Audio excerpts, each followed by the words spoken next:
Negative 40 plus 21 magiging negative 19. Tama ba?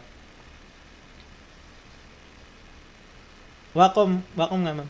Sa bagong curriculum engineering, sir, wala na algebra, rectadipcal na. Oo, wala na kasi math in a modern world na. No, yung algebra, nasa senior high na, tama ba? Pwede po ba kahit 3 yung negative at 5 yung positive? Pwede naman.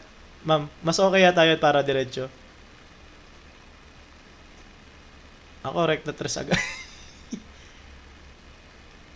Yun nga yun, ma'am Flores. Ito nga, sir Flores, ayun, no? Yun yung makikita.